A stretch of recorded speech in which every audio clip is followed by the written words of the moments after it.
multitasking, multi-everything people out there. Take it away. Find your glory, write your story, fearless, we will carry you. Time you own it, take your moment, be a fire burning through. Hustling from night until morning, grinding it out, it won't be long. Feel your power, it's your hour, you inspire, you are strong. Enjoy your Zoa. No applause? You're all fired. Now that you've reached the stage in your life where quality television is important, Nubian TV is a black network that speaks to your lifestyle. Nubian TV is the world's first digital network devoted to the upscale and political lifestyles of black people. Nubian TV's programming includes politics, travel, fashion, food, automotive, arts and culture, civil rights, music, and more. Watch now on Amazon Fire TV, Roku, or watch globally at nubiantv.net. Nubian TV, it's what you want to watch.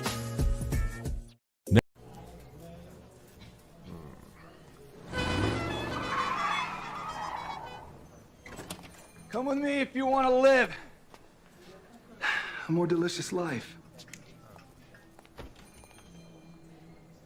Oh, maybe we should get in the van. In this world, we don't get to control much. The past, male pattern baldness. What geese? Got one right now. The urge to puff that bubble wrap. But there is one thing we do get to choose every single day: what we eat. Welcome to the Sonic Department of Research and Deliciousment. We have everything you want, didn't know you wanted, and some things you didn't know were possible. Because we believe if you're not having fun, you're not living free. So come on, let's live a little. Hey, good morning, America.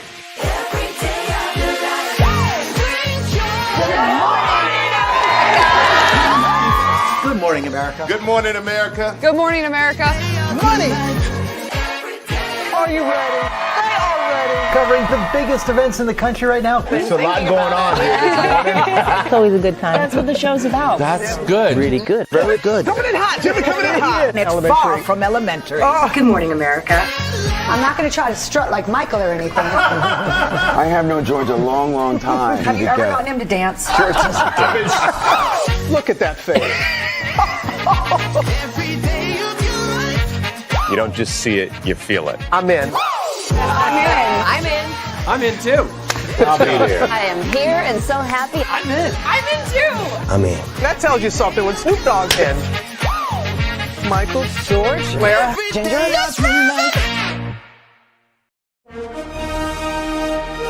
Prepare for a journey beyond imagination, beyond belief, beyond anything you've experienced before. Universal Epic Universe, a new theme park where you'll step through extraordinary portals to 5 immersive worlds. Prepare for a cosmic voyage of discovery, an isle of fire-breathing excitement, a shadowy world of monsters and mystery, new wonders in the wizarding world, and a new way to play. Plus the splendor of a magnificent resort hotel overlooking the park.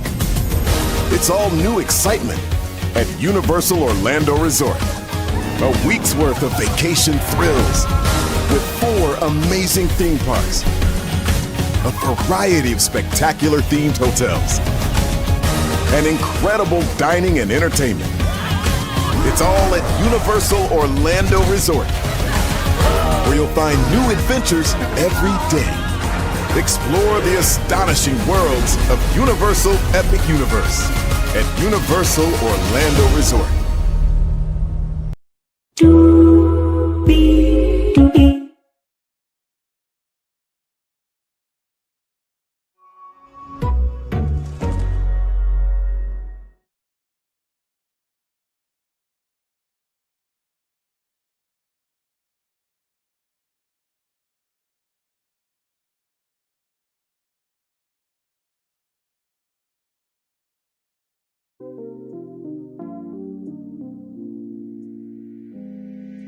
Well, hello to you, and you. Welcome into another edition of Brayley's Virtual Tour Live. Glad to have all you here. I'm Linnell Stiller. Good to see you. Barbara Richardson, hello to you. I just want to give a pro tip. In order for anybody to hate on anything, it has to be actually valuable to people in order for people to hate on it. If it's not valuable, there's nothing to hate on. Just a pro tip.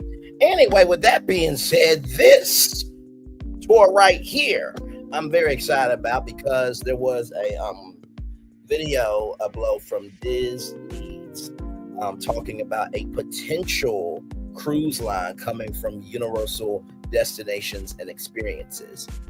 I did not find an NDA with Universal and Galveston, but I promise you this though.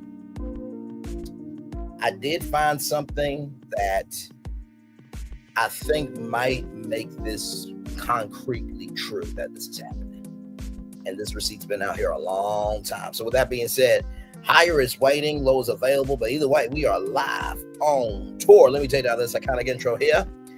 You see that virtual tour background? Yes, you do. Let me make sure that this gets turned down enough so you guys can hear it there. See that? You saw that? You see the virtual tour background? Yes, you do. You hear that virtual tour music? Yes, you do. And then there is me. Hey, everybody, welcome in. Glad to have you here. So let me kick it off with this here. Let me kick it off with this.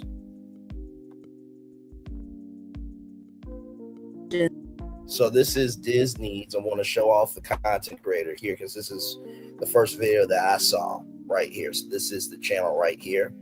Disney. So they do Disney cruise news, new cruiser and pro tips, master guides, first sight, first-hand insight, secrets, common mistakes, and so much more to assist you in planning the perfect Disney cruise. Disney has always been a huge part of my life, and Disney cruise is my favorite way to experience the magic from cruising as a single mom to making unforgettable family memories. To get engaged on a Disney cruise ship. I've experienced Disney cruises in so many ways. I'd love to help you make your most magical vacation yet. So shout out to Disney. This is the content creator that made this video that we're about to watch here. This is the foundation of this tour, and then a little bit later, but it's going to come up very quick, a receipt that's been out here for over 10 years.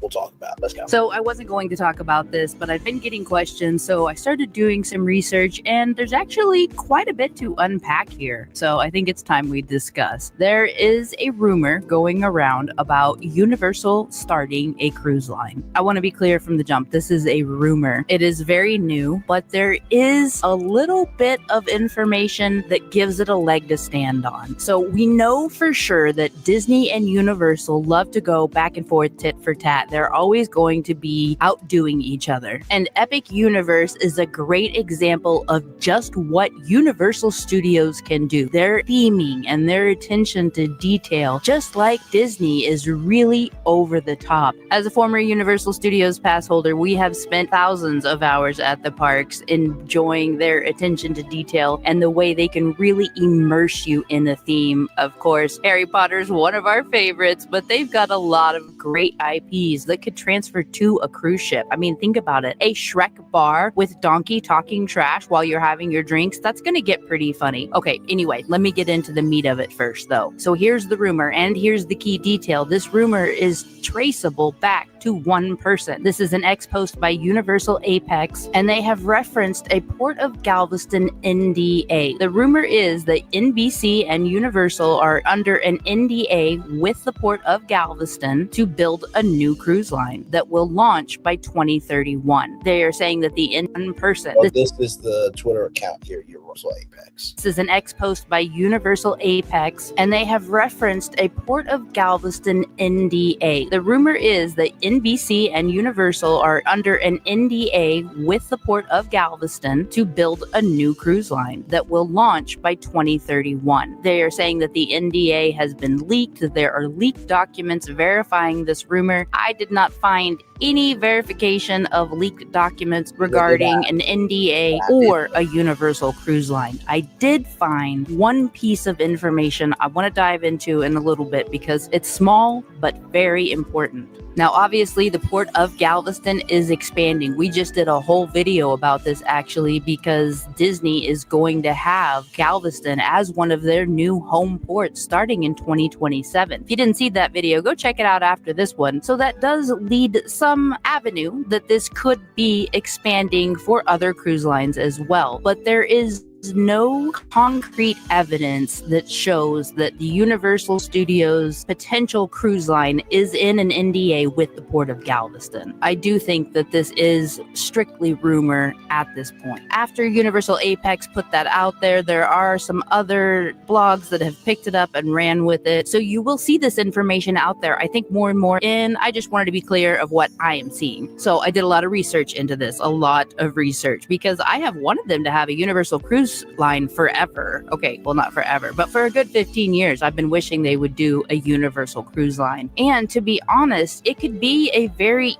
easy thing for them to do in some regards. Now, there are no official statements from Universal Studios, NBC, or the Port of Galveston to support this. The sites that have reported on this rumor thus far, they don't really have any type of strong records for bringing out new rumors, either in confirming or denying. So I'm not going to put a lot of credibility into that because honestly, I think it's probably far-fetched that Universal Studios is in an NDA with Galveston to have a ship for 2031 specifically because that is a very fast timeline for a new cruise line. But here's what I do think. Universal Studios would be great intellectual property for a cruise line, and they could get started with another cruise line just like Disney did. When Disney Cruise Line started, they started with the Big Red Boat. This was not their ship that they had built like the Magic and the Wonder and so on. This was a collaboration with a cruise line, Premier Cruise Lines, from 1985 to 1993. The official cruise line of Walt Disney World used the trademark, the Big Red Boat. They have both been scrapped. They're gone. They were older ships that were used, I think, to test the market, just like Universal tests things as well. And just like Universal and Disney seem to go tit for tat with a lot of things, I can very easily see a world where there will be a Universal Cruise Line in the next maybe 5 to 15 years. And that is also very hopeful because I hope that they have one. I would love to see a Harry Potter themed cruise ship. I think a Minion themed dinner would be a ton of fun. I think a Shrek bar with Donkey would also be a lot of fun. They've got a lot of big intellectual property that's very popular and very conducive to theming that would work very well on a cruise ship. Disney has proved for Universal that theming works, that theme cruises work. Now, of course, other cruise lines have proved this, but the theming that Disney has taken these theme cruises to is a whole different level. And I think that they have proven over and over again that this really works. You can see from the Magic and the Wonder where they are really doing the classic style of ocean liner to the Fantasy and the Dream where they're getting a little bit more themed out to the Wish class ships, Wish, Treasure, and Destiny, where it's just total theme all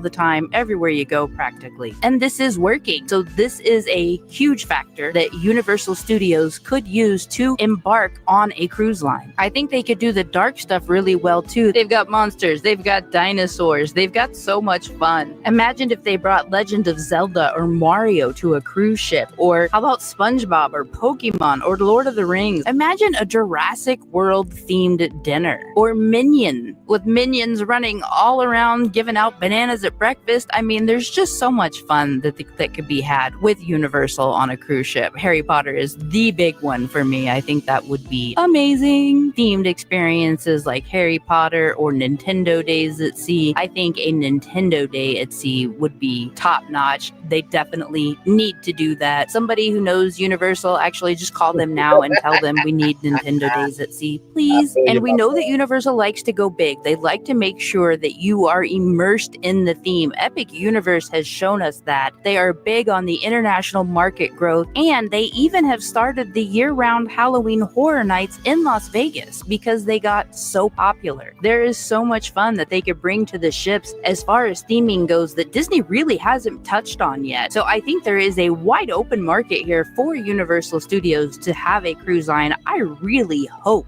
that they do. If you want to transfer schools, here's a little hack. So the reason why I'm letting it all play out is because, for one, once you hear the full context, right? And there's this thing about reaction content that, you do need to stop and transform it, and this, that, and the third. In order for you to understand some of the tours that we do, and for other content creators that let the whole video play, they allow it to play uninterrupted for many reasons. One, gives the content creator full credit, for one. Number two, there are details that they will point out probably later on throughout the tour. Number three, sometimes good content is just good content. You know what I mean? So just wanted to say that. Here we go. UMGC, you can transfer up to 90 credits toward a bachelor's. Now, there is one piece of information that seems promising to me. Besides the fact that they can do it, will they do it is the big question. So in that report, they also mentioned that there are 2 domains that are pieces of the puzzle, that these domains prove that they are going to be doing a Universal Cruise Line. Now, I do not believe that this is proof. I do believe that this is hopeful and maybe a step in the right direction. It's a step in the right direction after all. Does anybody know what movie that's from? Please tell me in the comments below if you do. It's one of my favorites. Now, I cannot tell you with 100% positivity that this is actual because they keep this stuff under lock and key. But from all the research that I've done and from the research I've asked others to do, universalcruiseline.com was registered in March 2023. And from what we can see, it was last updated in February of 2025. Now, those are interesting dates to be sure. The second website they mentioned in that post was universalcruiselineblog.com. This is owned by Domains by Proxy and was registered in December 2023. And that is also the last time that it was updated. So it seems very likely that is a fan site for Universal Cruise Line blog. And it does appear that Universal Cruise Line is actually owned by NBC. That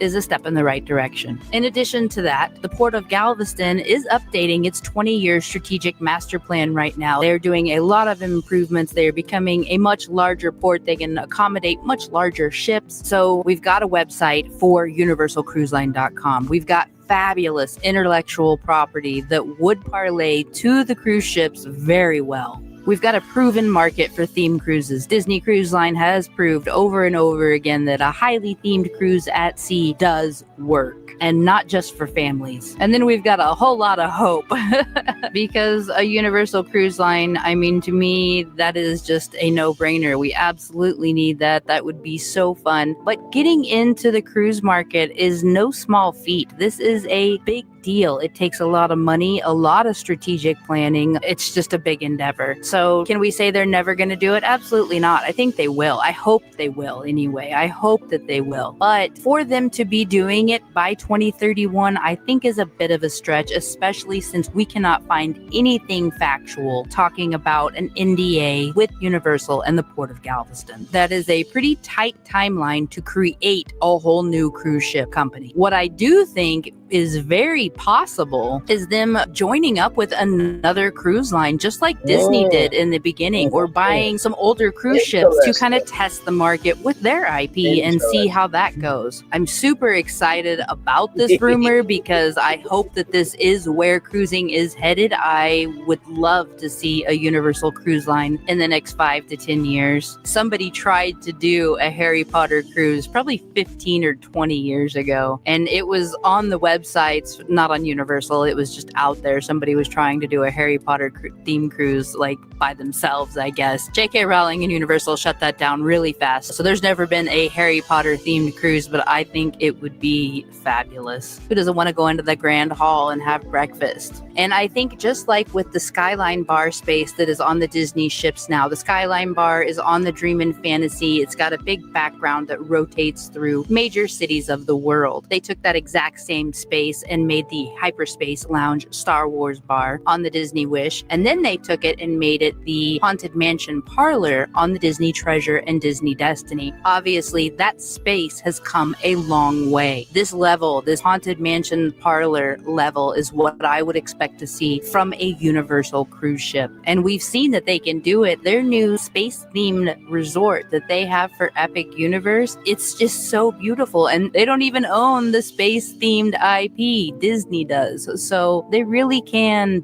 build something immersive and grandiose and fantastic. I think Universal actually could be the answer for the older teens and some of the adults who aren't necessarily into the happiness and the nostalgia and the lovey-dovey aspects of Disney, because those are definitely there. Universal is more theme for theme's sake, perhaps a little bit, and fun. Disney Cruise Line is for fans of any age. I love cruising Disney as an adult. I also see huge value in a Universal Studios cruise line. I hope they do that. If you have any thoughts on this, please let us know in the comments below. Have you seen any rumors? Have you seen any facts? That would be great. And I just love this mug, so I've been throwing it in at the end of the videos. This holiday mug is one that I purchased while we were on the ship. Holidays are coming. It's fun to have a Disney Cruise Line mug. If you purchase this, I'll get a little commission. If you like these videos, please share them with a friend and make sure you subscribe, because we're definitely going to be coming at you as soon as we have any news. If you haven't seen it yet, go check out huge Disney cruise news. No one expected. Disney did it again. They have another new home port.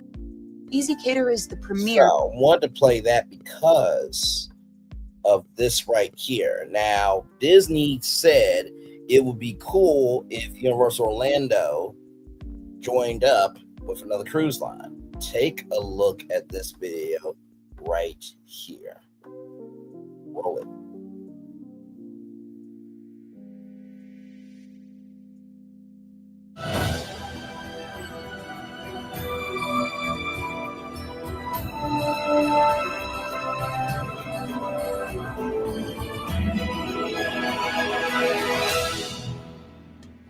We know that our guests, when they come on those cruises, they like to extend in the area. And so that led to a natural outreach with our friends at Universal. And so the nice thing is that our guests also have the opportunity then to package their cruise vacation with a land stay and take advantage of all the great offerings that the Universal Park and their entertainment and their great hotels. So we see that as a really nice partnership. Guests can combine 3 4-night Bahamas or 4 or 5 7-night Eastern Western Caribbean sailing with 3 or 4 nights at Universal Orlando. So with it, they get their cruise fare, they get their theme park tickets, and then whatever hotel they choose. Universal have the roller coasters. They have the Wizarding World of Harry Potter. Every year they're coming out with new rides. They also have on the Universal Studios side a lot more of those simulations and where you get to do the movie experience. When you can combine a cruise, whether it's a 3, 4, or 7-day cruise with a land package, you're getting the best of both worlds. And so people have a little bit longer vacation time. Combining a land-based vacation with a cruise is a perfect option.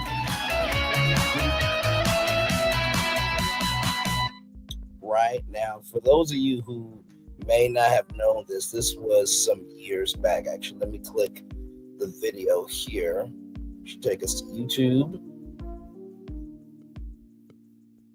Okay, it's unlisted, but this video, just to show y'all, this came out 11 years ago, right? Came out September 24th, 2013. And here is a press release here. Whoa, hang on. Gotta get in frame there. Okay. Royal Caribbean International and Universal Orlando Resort are now offering the successful Royal Caribbean Universal Orlando package from both the east and west coast of Florida with the addition of Jewel of the Seas, which begins home pouring seasonally in Tampa starting November 2011. The two innovative companies are providing families with more options to combine the best of land and sea into one amazing vacation while enjoying unparalleled savings. Guests booking the package will experience award-winning attractions at both Universal Studios Florida and Universal Islands of Adventure. Now, this was before Volcano Bay and Epic Universe, but this is a part of the tour because I'm dog walking this to that big receipt that's been out here for over 10 years. The receipt was first put out in 2016. So let's keep going.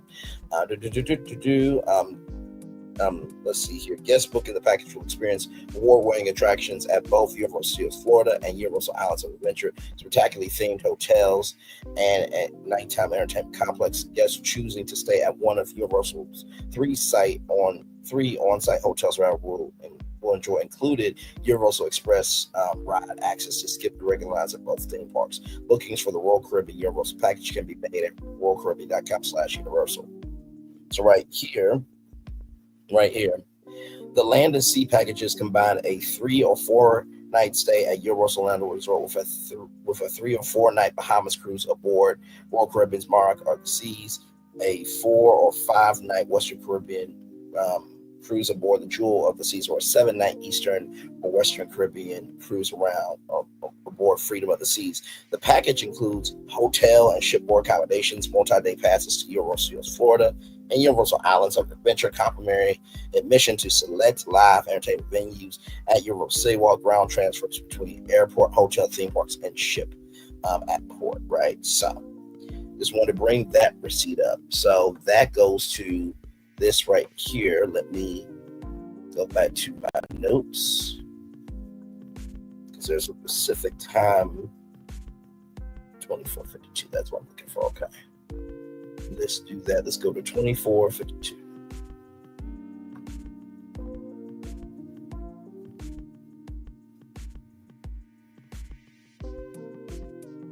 Pause. Okay, here we go. Expand a little bit too on where we are with the cruise lines, and we maxed out. We kind of hit all of our goals for current. Is that right? And actually, we're on the 4th terminal now, which was scheduled for 2031. Right. And so, that's going to be in play here in November with MSC coming in, and Norwegian will be coming in part-time for the first couple of years. So, we're going to Norwegian is Norwegian Cruise Line, everybody. Have some place there. The issue with that is that there's a large capital cost recovery fee associated with that terminal. It's, just in comparison, for the money that we put into Cruise Terminal 25 for that renovation, there's a $3 capital cost recovery per passenger that's in that. In the MSC terminal 16, there's a 10. MSC, let me look that up. Look that up very quickly, y'all. Give me a moment.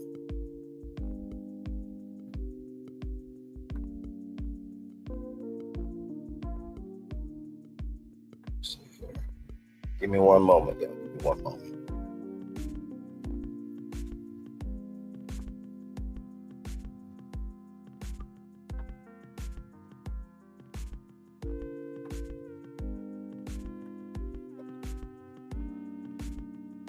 Sorry, y'all. MSC Cruises. So MSC Cruises right here.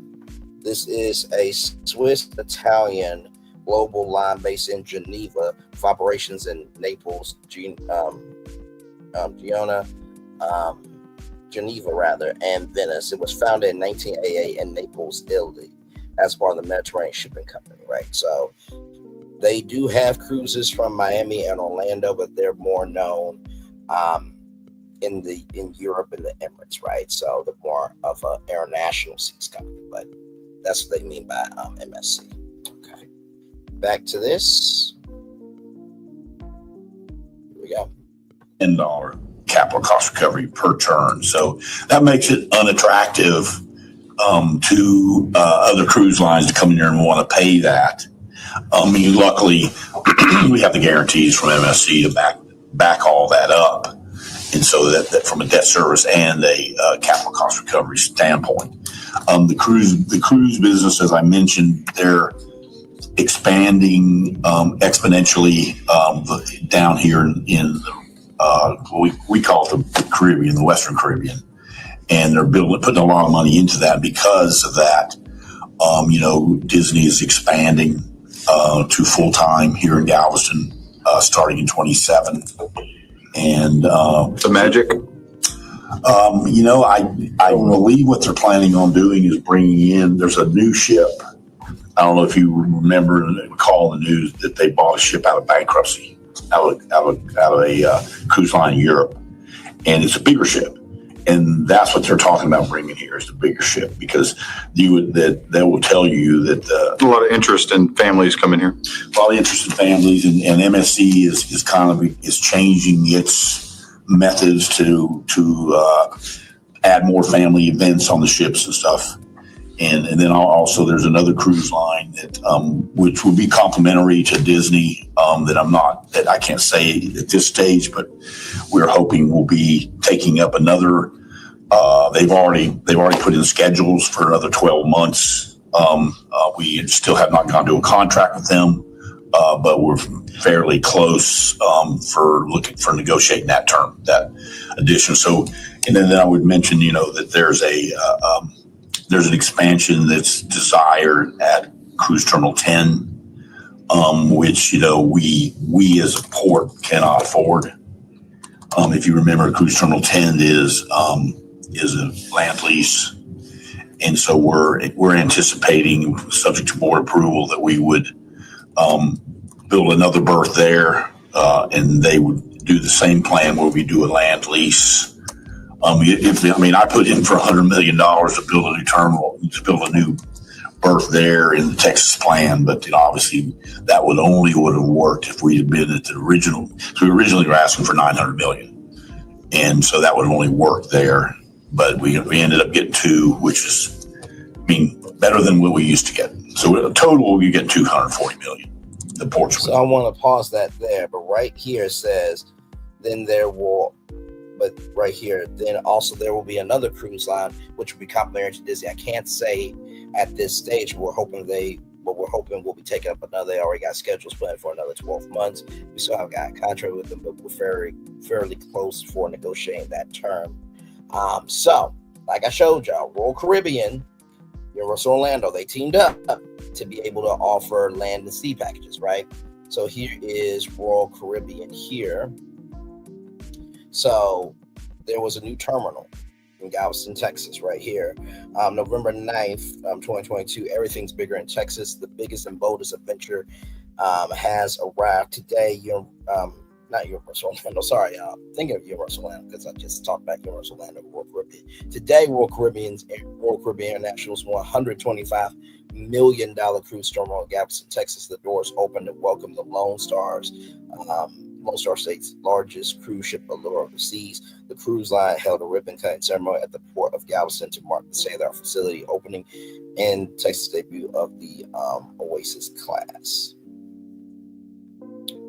So, just wanted to show y'all that there. And then here is B-roll footage of this new port.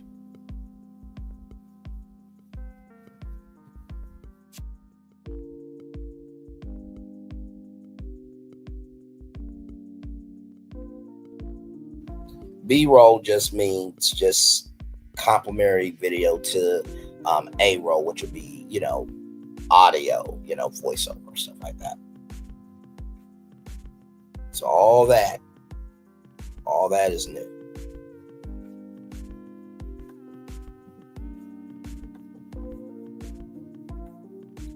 And it costs like in the millions of dollars too, I believe, in order to make it happen. So, and then this is the inside. I know, a nice terminal, right? The ship sterns right there, the ship wind turbines there. Showing all the things that you'll be able to do aboard the Allure of the Seas. This is almost like when you're about to board for the airport, the waiting zone, if you will. Very spread out.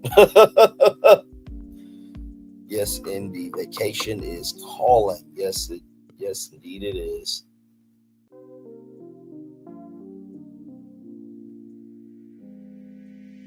Out of office starts now. That's funny. And then, of course, right here, you see Sebastian. I'm joking. That's not Sebastian, but you saw, let's see all the animals there. That was, hang on. So you saw a pelican, a turtle, and a crab playing instruments, and I think all that is chrome. That's a beautiful art piece. 360 wraparound video there. I'm guessing this is one of the VIP lounges, I'm guessing, that you'll wait in if you're one of the Royal Caribbean cruise members, I guess. It's a very nice terminal.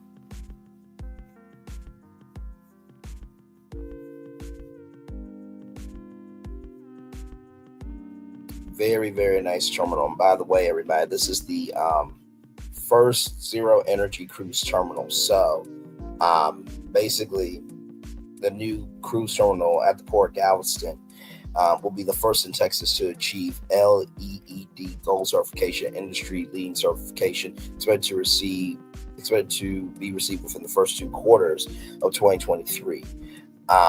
So basically, that means that all this right here. The project prioritized using materials that produce less carbon based on energy used in the transportation process during construction. The team derived 75% of its waste from landfill, minimize interior sources of pollution through the installation of materials with low or zero volatile organic compounds, VOCs content, and air filtration media focused on occupant thermal comfort and controllability, renewed energy, carbon reduction. The terminal will rely only on 30,000 square feet of on-site photovoltaic solar panels, enabling the port's self-sufficient energy usage. Any remaining energy not used by the terminal will get sent to the local power grid. Carbon emissions are being offset through the purchase of carbon credits. Regional and global environmental benefits, materials, and construction selection contribute to the reduction of heat island effect. In Galveston, a region that experiences higher temperature than outlying areas due to an overstimulated energy grid, implement strategies to reduce exterior lighting pollution, which may help minimize negative effects to nighttime skies surrounding community. And finally, community connectivity by offering bicycle facilities and electric charging stations.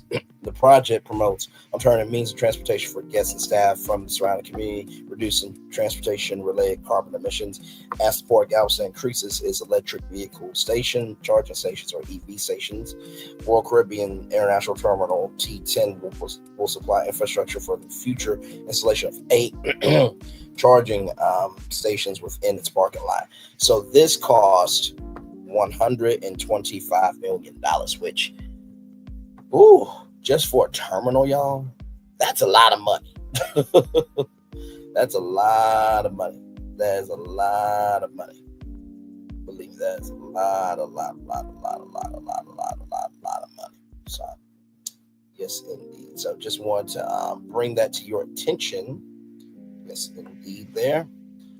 So, I think I got most of the receipts out the way, right? And here is one more. So here is one more video from Griff and Alyssa right here. So let's look at this. All right, check this out. Cruising is a multi-billion-dollar industry. Royal Caribbean alone pulled in $16 billion in revenue last year. And for years, listen, people have been asking me the same question. Is Universal Studios really making a cruise line? Well, since I made a video about this 2 years ago, that's right, totally call it. I'm just saying, you heard it here first. It's time to bring that idea back up. Don't worry, we are going to watch this video after the receipt I drop. And believe me, this receipt. Oh, wait a minute. Hang on, y'all. Hang on. I know you lying. Oh, come on. Seriously?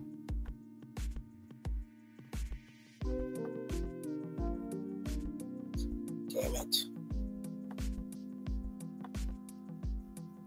Hang on, y'all.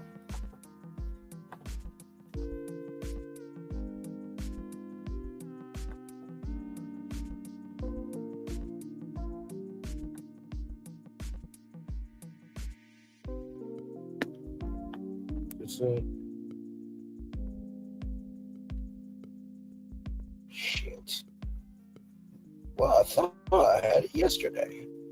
And I know I did. Okay, I got it. We got it. I'm like, what the fuck? What the hell going on here? Anyway, we are good. But yes, we are going to watch this video after this receipt I drop. Okay, here we go.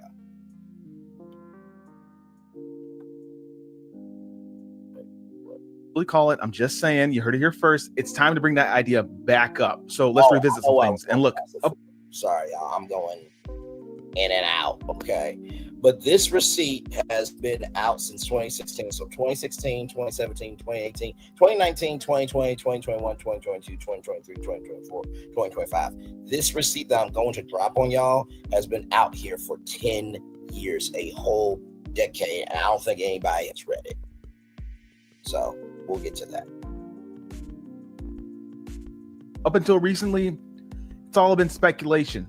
Everything's speculation until I saw this one thing. So stick with me till the end, because no joke, if this idea excites you, if you get pumped about it, there might be a way for us to help make it happen, make it real. And I'm not saying us, me and Alyssa, I'm talking about you guys watching, but we do need to stick to the facts, because it can go down a slippery slope real fast on YouTube. So you've heard of focus groups, closed door brainstorms, soft launches to test audience buzz. We've heard of that. We're not new to that.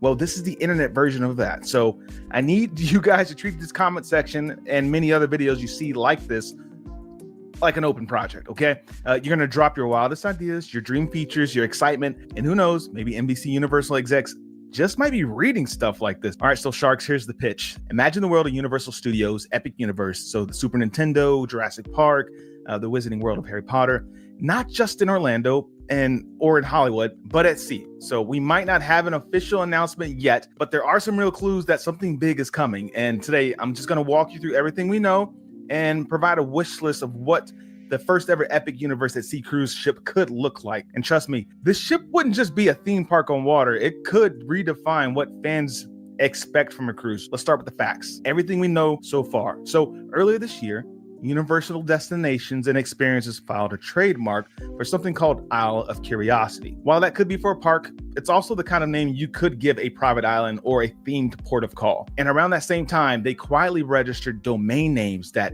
sound suspiciously like cruise line infrastructure. Now, this still isn't enough for me, if I'm being honest. Nothing much to stand on, because no one is actually sharing what those domain names actually are, okay? But insiders have also reported that non-disclosure agreements were signed between a cruise operator and the port of Galveston. Now, the city of Galveston does record their city council meeting, so here's a snippet of that. And then also there's another cruise line that which will be complimentary to Disney that I can't say at this stage, but we're hoping will be taking up another.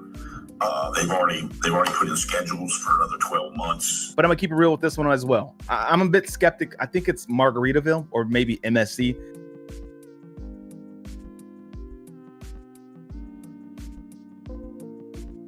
Oh, this is from the Universal. Those seem to be more likely to me, but from the Universal Epic Universe trailer. We've played that trailer here before.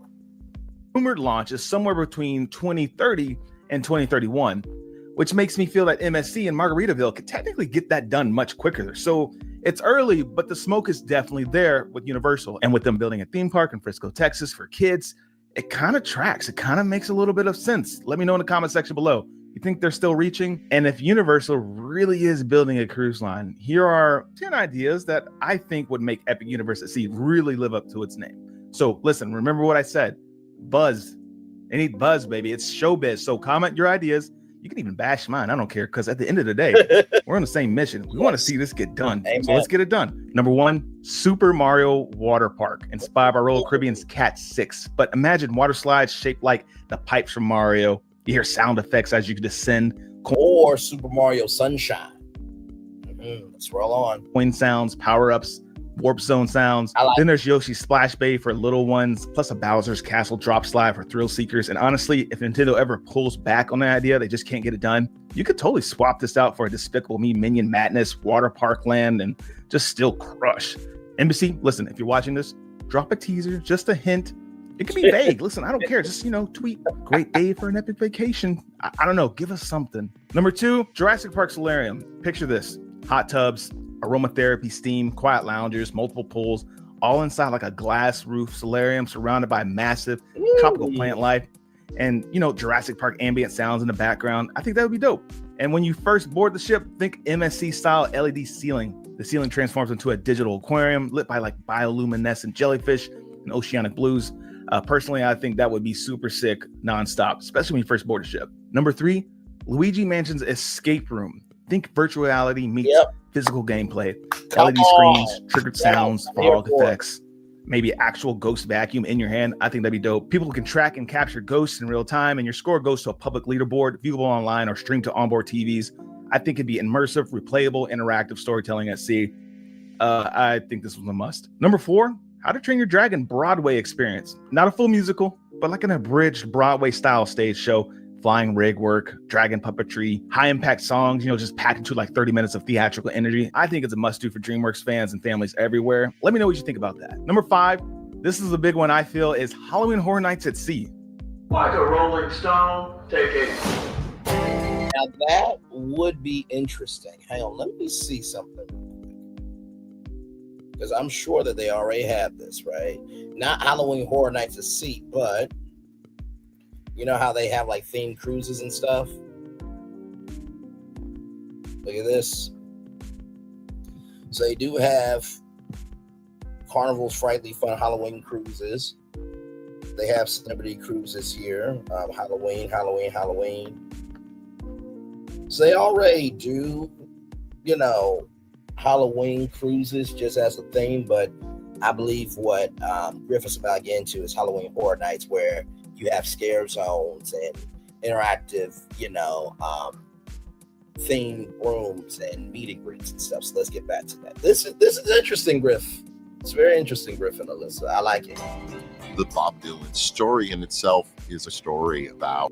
Listen, think Virgin Voyages, Scarlet Knight, but haunted. Pop-up haunted lounges, themed characters like Dracula, Frankenstein, the Mummy, wandering the ship, exclusive cocktails, and of course, it all ends on top deck. Everyone's partying, full costume. I feel like Thriller is required. You gotta do dance. Personally, I think they can have a lot of fun with bars and cocktails. A Monsters Lounge, like a noir style bar with Dracula's mixology menu. Think Shadows, Red Velvet, Blood Orange Martinis. That's a vibe. Diagon Alley, Speakeasy, hidden entrance, password only, magical cocktails. I'm just saying. Listen, or continue on with the Harry Potter theme. 3 broomsticks at sea. Just a rustic wizard pub with butterbeer flights, or something as simple as a Quidditch sports bar and grill. Full memorabilia wall, house flags, live magic duels on screen, live magic. All sorts of stuff with Harry Potter. Number 7, Sing at Sea, the Buster Moon talent show. Think Buster Moon and a gang get invited to perform some sort of show on a cruise ship to entertain epic Universe at Sea cruise passengers. Things don't really go as well as planned, but it's an epic show for you and I. We watch them do their thing. Awesome soundtrack. Honestly, I think this one can go a bunch of different ways, even something as simple as a larger karaoke venue for friends and family to sing along with different cast members from the show. Now, number 8 is just dining.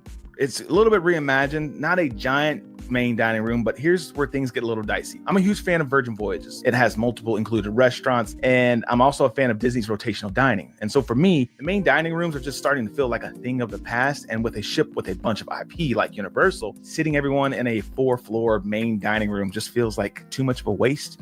So if Universal, you're watching this, I would encourage you to consider going to Virgin Voyages route or the Disney rotational model, smaller venues, IP driven, flexible. So here are my top 5 dining venues I'd love to see. Vikings, How to Train Your Dragon. I'm talking about like skull, shareable items, ale, craft beer, Viking chants, a live turkey legs. Did I mention turkey legs? I did mention turkey legs. Turkey legs, rolling out. show. I think that'd be super fun. Just a huge Viking celebration with friends and family. Number 2, the Hogwarts Great Hall. Just think about those floating candles, multi-course feast. The houses are celebrating something. I think this can go further and stretch all sorts of ways, of course. And with HBO launching Harry Potter, the series, I think you can expand this world even further. Number 3 is something with Kung Fu Panda. I'm thinking like an upscale Chinese cuisine with bold red and gold design, call it Pose, but also like a pop-up noodle bar for quick bites and quick eats. It'll be available down the line. I feel like there's so many things you can do here with the food. Number 4, Manhattan Steakhouse, or maybe Empire Steakhouse. Just a nod to the King Kong NYC. I'm thinking panoramic oceanfront views, doubles as a brunch club maybe. And then number 5, kind of explore your palate a little bit with Minions Invention Kitchen. Just think of like culinary chaos, small plates, experimental creations, edible banana foam. I don't know, probably something crazy, but I think kids would enjoy it. Something that I hope they take seriously is just adults only sections. Think something like 50 Shades Day and Night Beach Club. This does play on 50 Shades of Grey, which I believe is an Embassy-owned property. Think day loungers, infinity pools, edge pools, small bites, craft cocktails. But in the nighttime, it changed into like indoor-outdoor jazz club. Bonus points if they add like a 50 Shades martini bar for nightcaps, meeting new friends, stuff like that. Think Celebrity Cruises showmanship at their martini bar meets Virgin Voyages edginess and their boldness of like pushing the limit a little bit. And number 10, private island. Listen, I did leave some stuff off this, but here's where I'm going to hand it off to you. What would you really want to see at Universal's private island? Should it be like a real life Skull Island, a Jurassic Park jungle excursion? I don't know, a Wizarding World beach village, something to do with Shrek? Drop your ideas in the comment section below. And if you'd like to see more images, you can read our full blog over at ahoy365.com. And hey, if you dig the vibes, please subscribe. And if you care, please share. And we'll see you in paradise in the next one. Peace. Very well done, Jeff. I like where you're thinking here. Let's see here. Mic drop of this presentation. I swear I never thought I was sitting here watching you present this on Universal panel. Really enjoyed this short, full ideas of pumping up the crowd video. Gals has a lot of good stuff playing with the island for sure. Won't be surprised if Disney opens up a terminal there. Universal's already expanding in Frisco in Texas. So much land to play with. Ports in Florida are already saturated. Let's see what's in store for the future of Galveston. But this video was definitely delivered with the top ideas. So it looks like a lot of people are here for it. And I'm hearing all the love. You know what I mean? I'm hearing all the love here. And I'm loving it. I really, really am here. So with that being said, so we start off with Disney's video about what they thought. We talked about the fact that Royal Caribbean and Universal Land Resort teamed up to give those land and sea packages as options to cruisers and to travelers, right? We talked about the new Galveston, Texas terminal, T10 from Royal Caribbean, right? And talked about how energy efficient it is. We saw the meeting, right? That happened May 21st.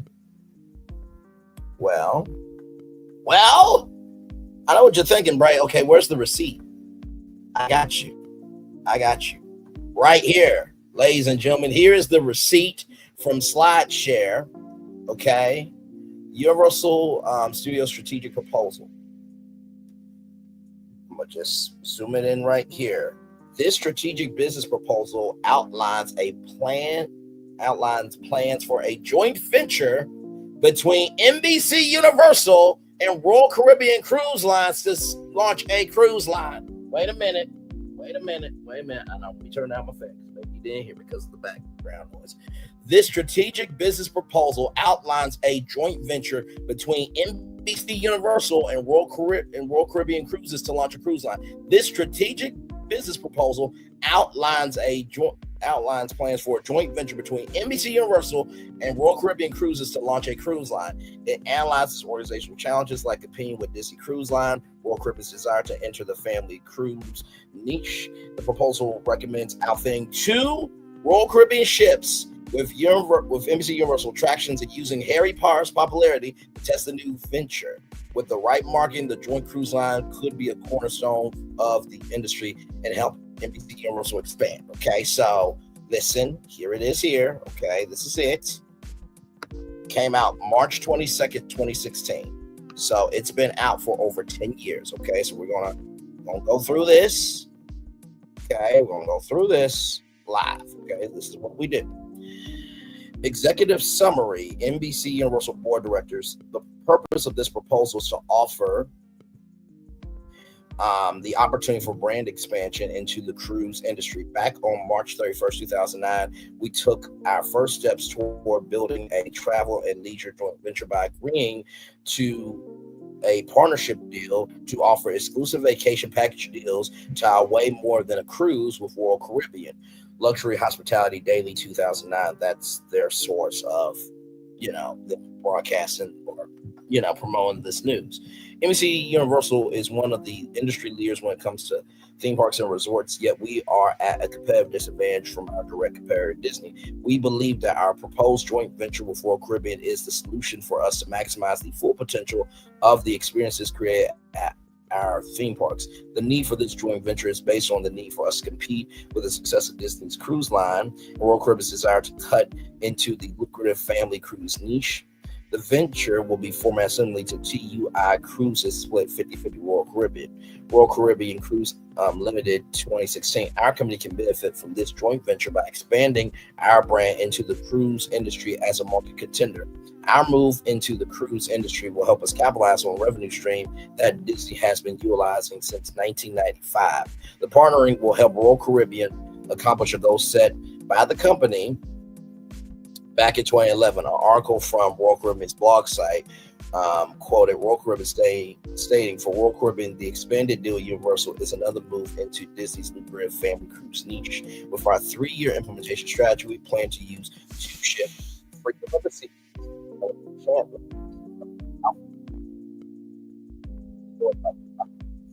We plan to use the popularity of the Wizarding World of Harry Potter as a test market on the 2 vessels. The first ship will sail out Port Canaveral, will be marketed directly to the Harry Potter fan base with the right marketing strategies. We believe the joint venture with Royal Caribbean can be a cornerstone for the cruise line industry. So let's look up Freedom of the Seas.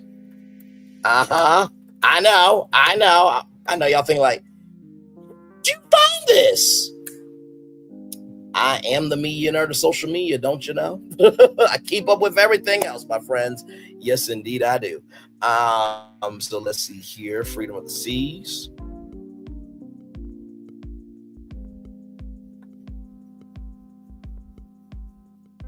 I think all the ships have been royally amplified too, right? So they got new attractions, this, that, and the third.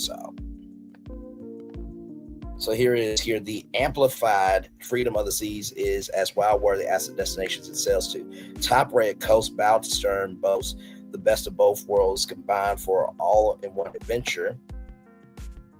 On the amplified Freedom of the Seas, wherever you choose to wander, you'll find plenty of unparalleled thrills on board between adventures ashore, like adrenaline pumping slides and rides right on deck. A new pool scene designed to elevate your time in the sun and fresh, authentic flavors that will satisfy any cravings. Ladies and gentlemen, here we go with this.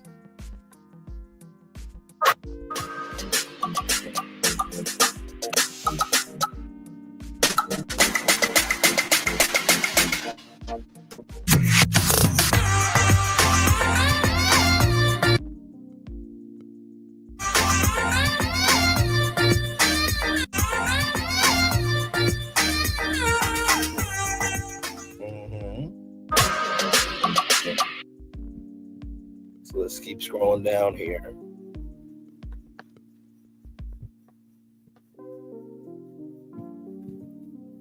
Okay, see, now it wants to work. Y'all see how technology works? Good Lord Jesus.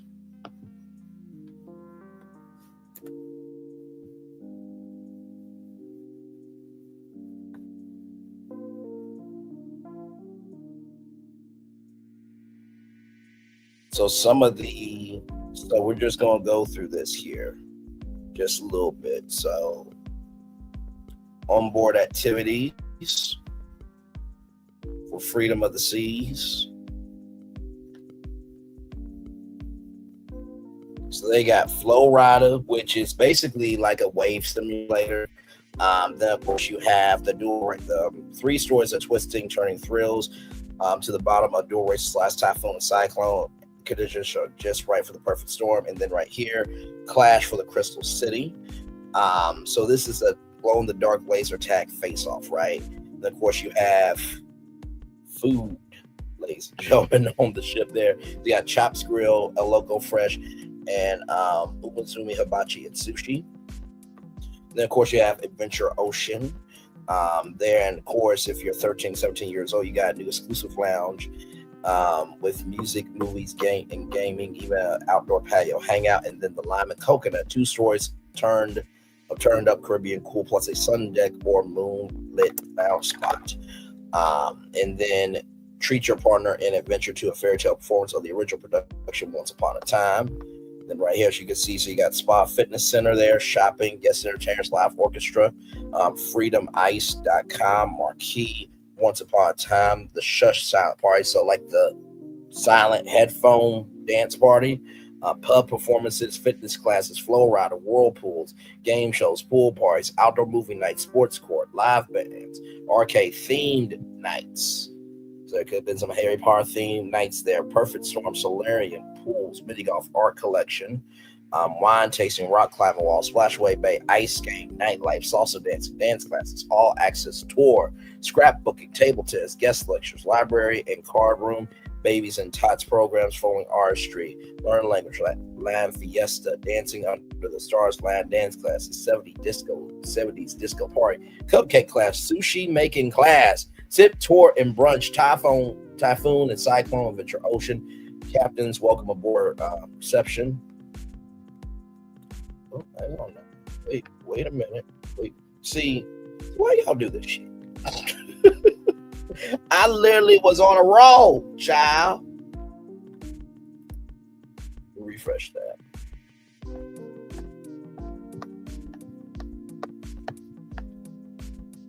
Okay, we were down here. Teen Spaces, laser tag, Crystal of the City. Okay, now y'all gonna quit playing with me. Okay, you're gonna quit playing with me. We're gonna get all the way down to the bottom here. Art auctions and pickleball, and then all the dinners right here. Chef's Table, Windjammer, Johnny Rockets, Chops Grill. I'll go back. There we go. Chef's Table, Windjammer, Johnny Rockets, Chops Grill. Room service, Cafe Promenade, Sorrento's Pizza, Giovanni's Thai Kitchen, our local freshman dining room, Umi Hibachi and Sushi. Then you got the Schooner Bar, Solarium Bar, Viking Crown Lounge, Playmakers Bar, Arcade, Lime Coconut, Boleros, Sweet Lounge, English Pub, and the R Bar. So that is that ship there. And they also said the Enchantment of the Seas. So let's look up the Enchantment of the Seas ships.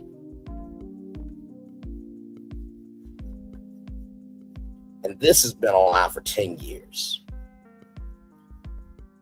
So I don't know if I am releasing the plot or not. So we're kind of in dangerous territory here. But in the same token, listen, it's public.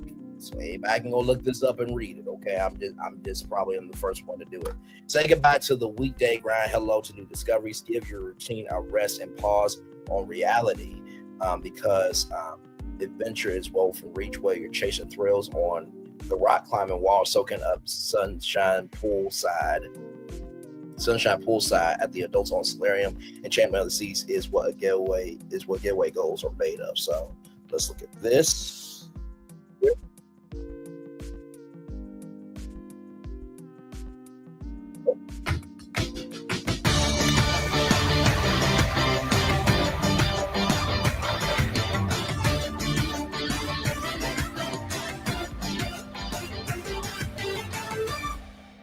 And there it is, the Enchantment of the Seas there.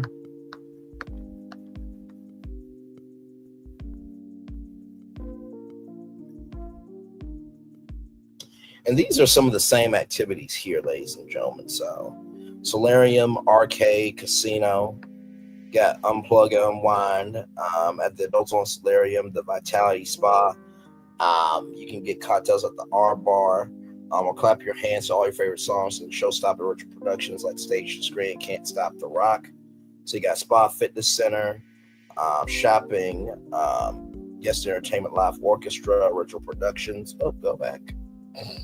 Can't Stop the Rock, Stage to Screen, fitness classes, game shows, pool parties, outdoor movie nights, live bands, arcade, theme nights, solarium, art collection, wine tasting, rock climbing wall, night life, salsa dancing, shush. Hang on, child. There we go.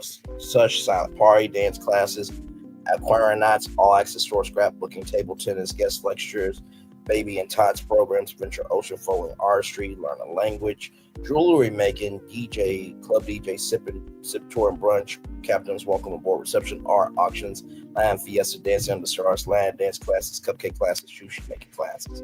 So you got a lot to do. Chef's table, cafe, latitudes, latte-tudes. Oh, sorry, I like that. Windjammer, Chops Grill, room service, Park Cafe, main dining room. Then you have the Scrona Bar, Solarian Bar, Viking Crown Lounge, Boleros, R Bar, and Pool Bar. Now back to our receipts. So I'm gonna say this again, okay? I'm gonna say this one more damn time, okay? This need right here, we believe that our proposed joint venture with Royal Caribbean is the solution for us to maximize the full potential of the experiences created at our parks.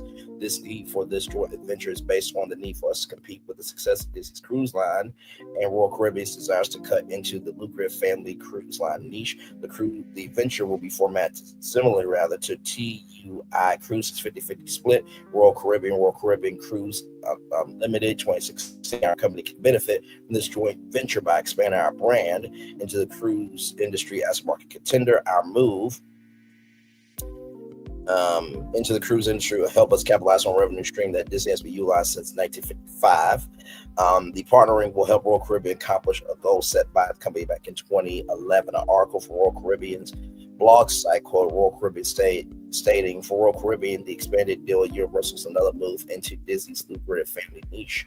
With our 3-year implementation strategy, we plan to use 2 ships, Freedom of the Seas and Enchantment of the Seas, that will be outfitted with attractions and merchandise stores. By July 2017, we plan to use the popularity of the Wizard World Harry Potter as a test market on 2 vessels. The first ship will sail Port Canal, will be marketed directly to the Harry Potter fan base. With the right market strategies, we believe the joint venture Royal Caribbean can be a cornerstone of the cruise industry.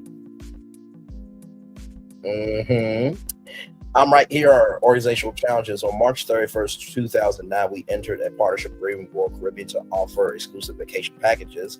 The deal provided us the opportunity to expand our brand to the family cruise market. We have failed to capitalize on the full potential of that opportunity over the past 7 years, where our basic compared Disney has taken full advantage of the revenue stream. Disney theme parks and resorts, which include this cruise line, report 9% revenue increase for the first quarter of 2016. That 9% increase raised the revenue to $4.3 billion, and income rose up to 22% to $981 million in that quarter. We provide these figures to show that the family cruise niche market is a viable venue opportunity for us to expand our brand while offering a new thriving revenue stream into the fold of the company. So here is the proposed solution. In addition to the feelings of empathy connected to the characters and storyline, Harry Potter fans are in love with the world Harry Potter lives in. Every Harry Potter fan has dreamed of an acceptance letter from Hogwarts and being able to enter into Harry's world of magic.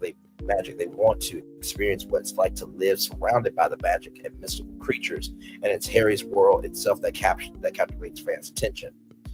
NBC Universal Disney Studios understands Harry Potter fans' needs, and for the past 6 years, they have fulfilled these needs by providing them with the experience of a lifetime at the Wizarding World of Harry Potter. NBC Universal Disney Studios has brought to life the magic of Harry Potter's world, giving fans the opportunity to spend time immersed into his world. We have achieved their core purpose of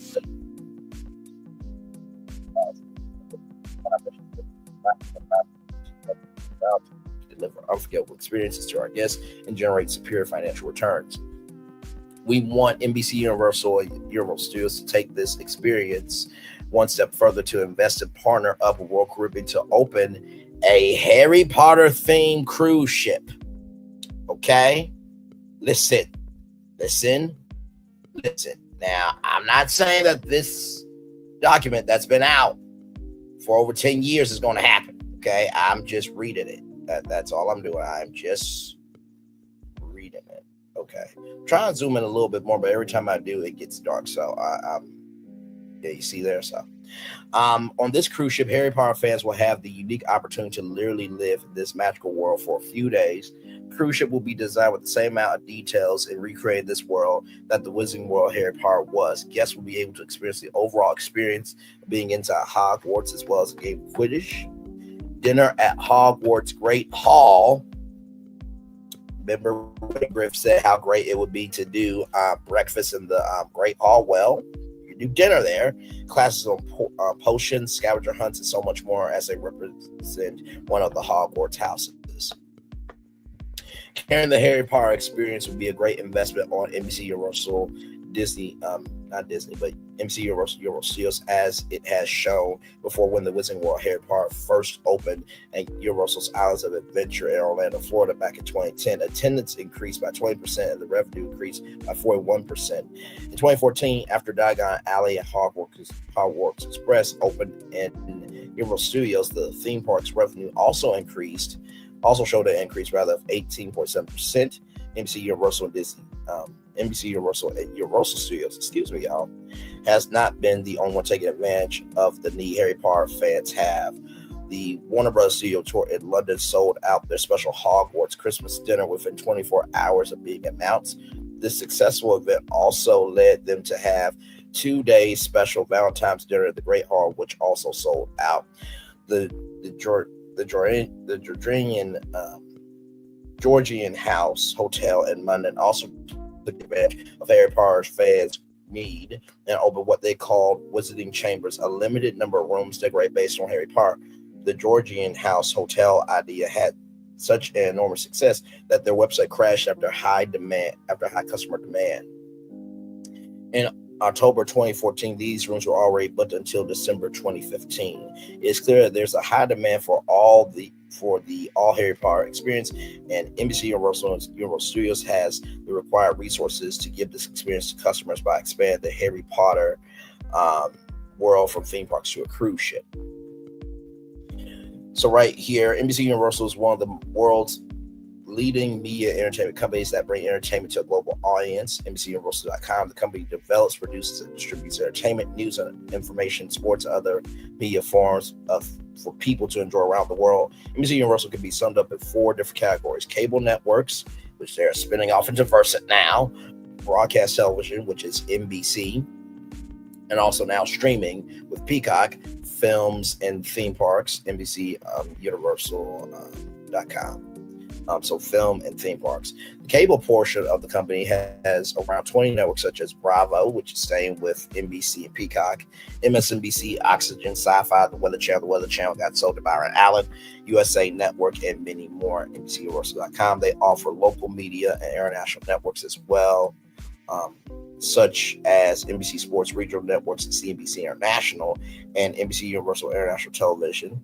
The broadcast television operates NBC and the Telemundo broadcast television networks, which include 10 NBC and 17 Telemundo local broadcast television stations. NBC Universal is one of the largest film distributors in North America. With all these entertainment outlets, they also offer theme parks to bring it all together and have the real Universal experience in one place. Universal has theme parks in Orlando, Hollywood, Japan, Singapore. They almost had a Dubai one, but that canceled, right? They bring a real-life entertainment experience to a worldwide audience. NBC Universal offers such a wide variety in the entertainment industry. They have an enormous impact on the viewers of their content. They state that as a company, they understand the power possibilities of media and technology. NBC Universal says that as a company that they uniquely position to inform, empower, and inspire, also address the world's most critical issues. NBC Universal prides itself on being culturally diverse. As a company, their objective is not to move business forward, but to move people forward. NBC Universal's credo: we are in a business to create and deliver content so compelling it entertains, informs, and shapes our world. So this is all the financial information right here, right?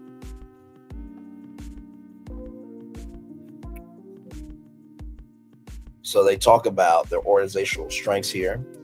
NBC Universal provides cutting-edge news and entertainment to millions internationally. They are excellent at understanding what the culture wants as a whole and developing strategic plans to establish and present the content they have produced, and then transitioning that content to merchandise. When it comes to the competitive advantages of NBC Universal, they have it all. They can purchase and then produce content as well as distribute physically and digitally to the consumer. Universal is known for producing and distributing their content. Most of their content is later turned on is later on turned into attractions at their theme parks. As a company, we build personal relationships with the customer, which in turn creates brand loyalty among them. Organizational weaknesses. One of the major weaknesses of the company that it is so large that cannot reach and make every customer happy. They are looking at the larger audience and sometimes can lose interest in smaller groups. So they need to take the niche customer into consideration. Future Plan and CIO.com. Universal is a subsidiary of Comcast, and the major weakness with Comcast is their customer service. The complaints present a huge downfall when it comes to the one-on-one with the client relationship. Comcast has vowed to fix by investing millions into the customer service portion of the company. NBC Universal needs to take a deeper look at their automated customer service, and they could take this disadvantage and make it to a positive. So basically, the only thing they got is customer service problems from this report. Now, this was in 2016. It's 2025 now, so I am sure that it has, it's gotten better. Customers. Universal Studios has been focusing on the not so grown adults and not so little kids since they opened their gates. The typical age ranges are kids 8 to 10 years old, pre-teens 11 to 12, teens 13 and 19, young adults 20 to 29, and adults 30. I have been saying this for the longest time. Disney does not respond to kids growing up. And somebody said to me one time, well, isn't that a good thing? Because there's a market for kids and there's a market for adults. And that's very true. Very, very true. But in the same token, though, have you seen Epic Universe? Have you seen Epic Universe? It looks a little something like this. Prepare for a journey beyond imagination, beyond belief, beyond anything you've experienced before. Universal Epic Universe, a new theme park where you'll step through extraordinary portals to 5 immersive worlds. Prepare for a cosmic voyage of discovery, an isle of fire-breathing excitement, a shadowy world of monsters and mystery, new wonders in the wizarding world, and a new way to play. Plus the splendor of a magnificent resort hotel overlooking the park. It's all new excitement at Universal Orlando Resort. A week's worth of vacation thrills with 4 amazing theme parks, a variety of spectacular themed hotels, and incredible dining and entertainment. It's all at Universal Orlando Resort, where you'll find new adventures every day. Explore the astonishing worlds of Universal Epic Universe at Universal Orlando Resort. Looks a little something like that. Yes, indeed. Hang on one second, y'all. By the way, shout out to La Renee Creole. It is her 5-year anniversary. And so yes, indeed, to you.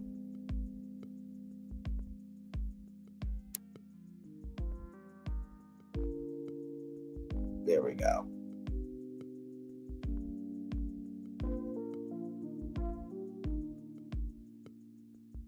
Hang on.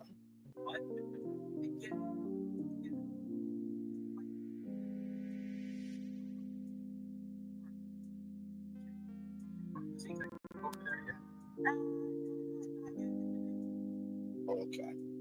So y'all shout out to La Renee Creole there. Let's get back to this. But like I said, Disney never responds to kids growing up. So like I said, the age ranges for Universal is kids 8 to 10, preteens 11 to 12, teens 13 to 19, young adults 20 to 29, and adults 30 plus. The parks and resorts are targeted families and older children who are looking to explore, be curious, and to interact with the world around them. The park provides young kids a chance to participate in older, more challenging attractions. The parks provide the older children the opportunity to go out and explore a more mature type of attractions. Our demographics have not changed over the years. We do not see any future changes to our customer base. The excerpt from Royal Caribbean's 2010 marketing plan states in their company overview that cruises as a whole cater to all sorts of people, creating a large consumer basis that's not focused on one particular demographic. Royal Caribbean marketing plan then went on to cast a wide net for their target segment, with their target segment and males and females at 25 to 54. The Cruise Line International Association defined the target cruiser market as adults 25 years or older with a household earning of $40,000 plus a year. That statistic from the CLIA helps validate the cruise industry demographic is broad. In a more recent demographic study conducted by the CLIA in 2014, they identified the growth of millennial passengers as a top trend for 2014. Royal Caribbean started to change their onboard perception around this time. The new study was released. They now market their cruises as being designed to be family experiences where kids, parents, grandparents, and friends can share in the vacation together. This new direction coincides with their new desires to enter the family cruise market. Collaborators, we are looking to expand our partnership that is very established with Royal Caribbean to help make our proposal successful. The cruise line and theme park industry share similar demographics and target markets. A narrowed down focus on Royal Caribbean's target is male and females ages 25 to 54. Their particular target market includes families, parents, and kids and couples looking for romantic getaways. Royal Caribbean has been quoted saying they're trying to target everyone. They want their services to accommodate everyone. Our joint venture with Royal Caribbean will provide both companies with access to each other's core customers and market segment. There will be some overlap when it comes to certain demographics because we both aim to service families and children. We're looking to have an unforgettable experience, whether they are on land or at sea.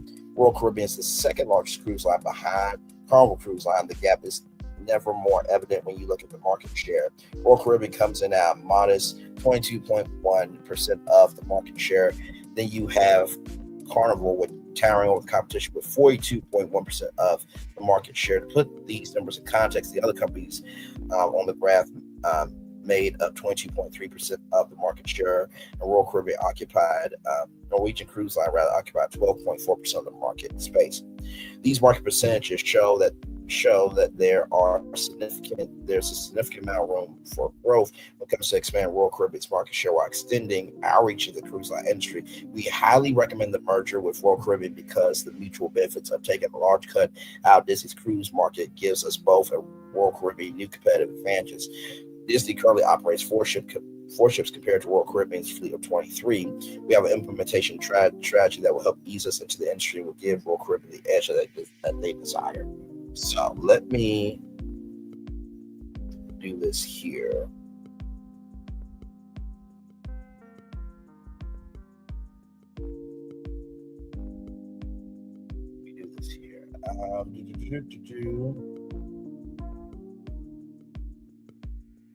How many cruise ships does Disney have? They have so adding up this there'll be 8 ships total now, right? So just want to bring that to your attention there. External analysis competitors entering the cruise ship industry with its own entity. NBC Universal Studios will have 3 direct and indirect competitors, which are Disney Cruise Line, Carnival Cruises, and Royal Caribbean Cruises. But with hopes of entering the cruise industry as part of Royal Caribbean Cruises, NBC Universal Studios faces 2 top direct and indirect competitors, which is Disney Cruise Line and Carnival Cruises. Disney Cruise Line will be our direct competitor primarily. Because they have 4 ships that currently offer movie-themed cruises similar to our proposal. For example, the Disney Fantasy Ship has introduced a Star Wars Day at Sea that features a full day of Star Wars celebrations, including a deck party, meeting greets with favorite characters, Star Wars themed youth activities, unique food and beverage offerings, and special merchandise. While Carnival Cruise Lines currently offers the Zeus at Sea experience and appeals to a similar demographic, they are our indirect competition because their ships cater to a broader audience of family attendees, as opposed to how the Disney Cruise Line caters to families that seek to gain real-life experience at sea, some of their favorite childhood Disney characters, movies, and superhero villains.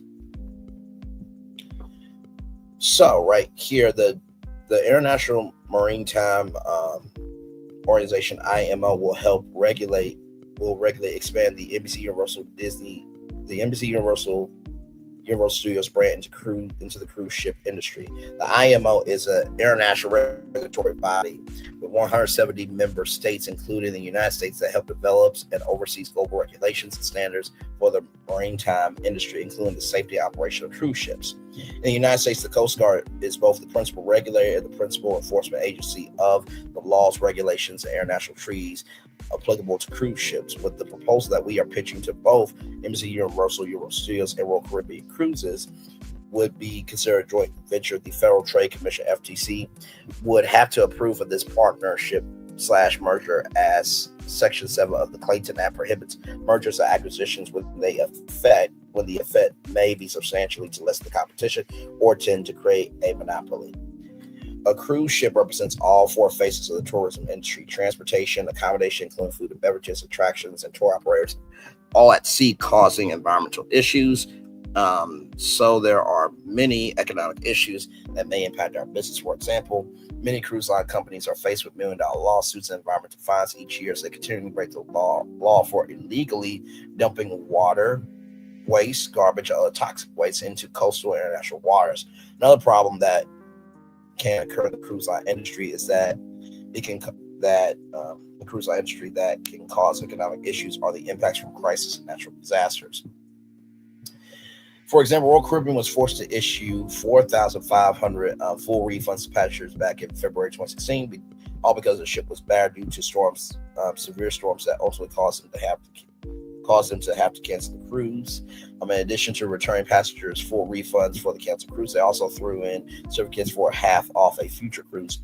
And if that wasn't enough, out of 4,500 passengers, there was at least one report passenger that filed a class action lawsuit claiming the cruise line should have known or knew about the hurricane struck the cruise. The refuge crisis at sea is causing cruise lines to lose money as well, because they are forced to stop their ships at sea and rescue refugees, because ships are bound by international law to assist those in distress at sea. In July 2015, a Carnival ship, the Island Princess, rescued 117 refugees off the coast of Greece, and in a statement released by Arnold Donald, Chief Executive Officer of Carnival Corp, customers are sharing their concerns about the refugee crisis causing them to second guess traveling at sea.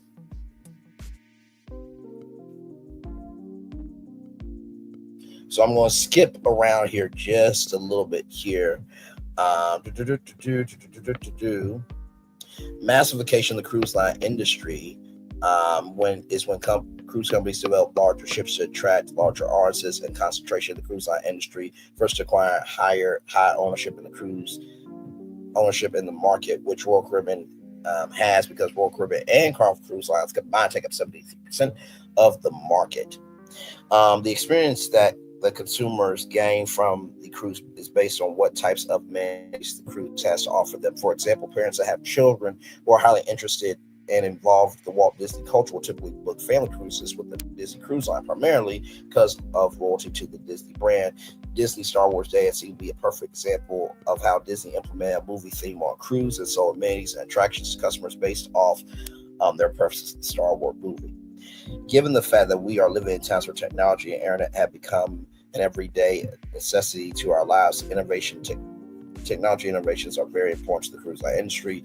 Cruise ships can accommodate up to tens of thousands of passengers at once, so implementing the right technology, gadgets, and internet to deliver the perfect experiences for customers can have a very positive impact on the business. For example, Royal Caribbean Cruises have added a new feature to all their ships called the Wayfinder, which happens to be a plasma LED touchscreen gadget that's placed on various locations of the ship. Wayfinder's purpose is to help attendees navigate themselves throughout the ships and check activity times, location spots throughout the ships. Capturing the experience while on vacation happens to be very important to cruise attendees and cruise line companies know this because they've been capturing photos for customers that attended their cruise for many years. Instead of soaring through thousands of photo galleries, cruise line companies are starting to implement facial recognition technology that can identify your face from everyone else's and place those photos in your own personal photo album. Technology of this sort can bring a very positive impact to our business and will allow us to generate more revenue off photos, because technology will allows the accessibility to be able to take more photos of the guest activities without losing potential customers due to the slow turnover rate that we would possibly have if we had to take photos and sort them out manually. So here it is here, creating a new revenue stream by partnering with Royal Caribbean Cruises and entering the cruise line industry would be the perfect opportunity for NBC, Universal, Disney, and Universal Studios. Both companies already have established business relationships with each other as they previously partnered with each other to deliver customers an exclusive vacation package, Royal Caribbean International Pricing Scene. A few things that are included in the vacation package consist of 3 to 4 night Bahamas, 4 to 5, 7 night Eastern Western Caribbean cruise aboard Royal Caribbean, 2, 3, 4 nights at a Universal Orlando resort, including on-site hotel accommodations and park-to-park admission to Universal Studios Florida, Islands of Adventure during your stay. With Royal Caribbean Cruises and NBC Universal and Universal Studios already providing the tourist industry with exclusive vacation packages, we believe that merging both companies to deliver an exclusive Harry Potter at Sea experience for consumers that appreciate the Harry Potter brand will be the perfect opportunity for both companies to cross-market each other. For both companies to cross-market between each other, rather establish a profitable revenue stream.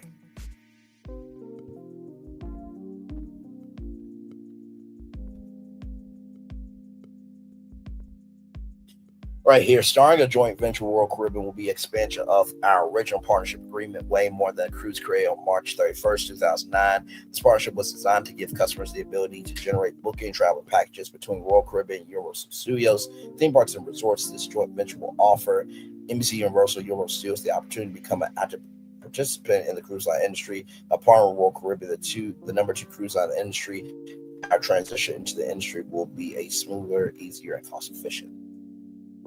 So right here, staffing needs will increase, such as managerial and operations. Per ship, we will hire 1 attraction manager that will be paid $12.93 an hour, 3 attraction attendants that will be paid $8.93 an hour, and 4 sales associates that will be paid $10.02 an hour.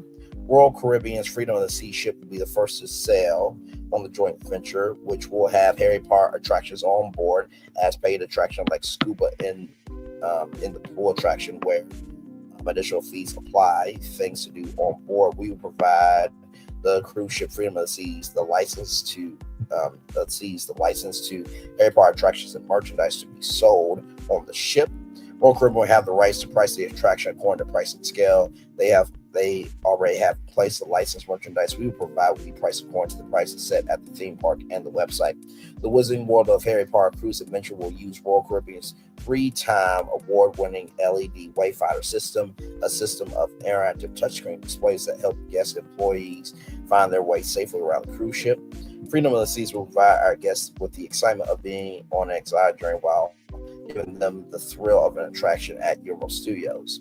Our licensing agreements will allow for an actor dressed as a Hogwarts professor will be on board to answer any questions the guests may have about their new home. To build the attraction, we will need a theme park attraction designers and engineering team. The team will be responsible for completing all facets of the ride development process. They will brainstorm, sketch some ideas, and create 3-dimensional models to calculate how the attraction will run. They will also determine how the attraction will be built and supervise the construction.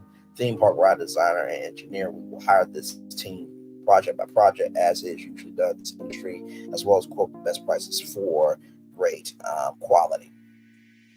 Also, let's see here,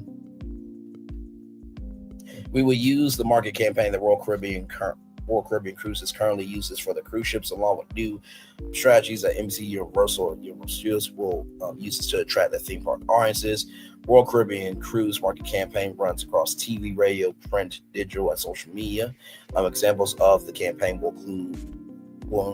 consist of 5-second ads advertised on Facebook, Twitter, Instagram, and YouTube. So we will continue using the same social media platforms. There will be 15 to 30-second TV ads placed during programs with mass live viewership, such as The Voice, Late Night with Jimmy Fallon, live broadcasting on Periscope to promote live guest experiences, and live billboards that will feature live look-ins to Royal Caribbean ships media. There will be market strategies are being implemented with the goal of reaching millennial and core demographic of ages 25 to 54. NBC Universal and Universal Studios will advertise directly at the Harry Potter theme park along with other theme parks owned by Universal Studios on the company's website, as well as both companies' social media platforms. In conjunctions with the in-park marketing, we will focus our initial market campaigns directly to the heads of Harry Potter. Harry Potter's fan sites and forums, similar to how the market campaign started for the in-park promotion. We'll also promote print materials in various locations such as Publix, expanding on our prior promotional campaigns established at these sites. We will distribute the tickets through multiple travel agencies such as Expedia, Travelocity. Tickets will be sold and distributed directly to our target audiences through Universal Studios and Royal Caribbean websites. Merchandise including t-shirts, hats, caps, wands, robes, and cups, along with onboard attraction amenities, will be distributed to the cruise ships. This is just fascinating. Try to make sure I get through it all, y'all, because it's a lot here.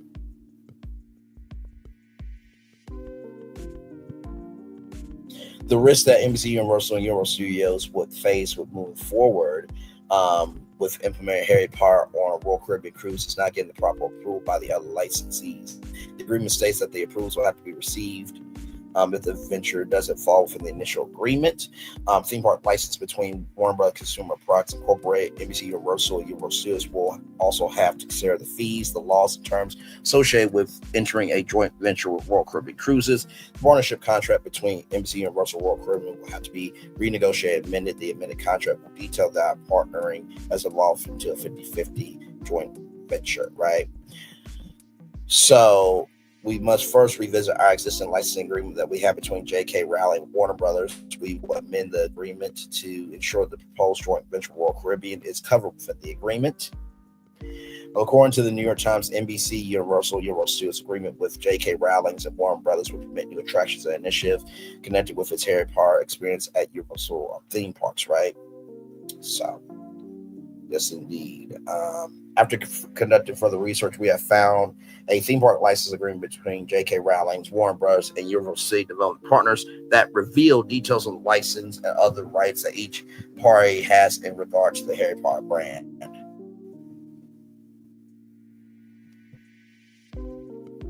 Sales projections. So here is everything here. So this is the time frame here. So January 27th, 2017, license agreements amended. 2017 joint venture proposal to Royal Caribbean. June 2017 social media milestone joint venture announced via Periscope. Test market Harry Potter attraction announced. Also June 2017, Freedom of the Seas announced as the first ship to sail under the joint venture. Construction on new shows and attractions. July 2017, marketing milestone. We Are One campaign launches.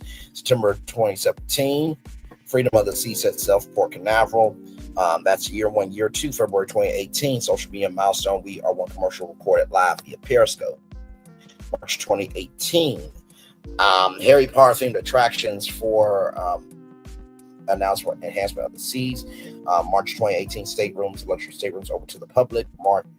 May 2018, sales milestone 700 plus staterooms, but for Freedom of the Seas, maiden voyage.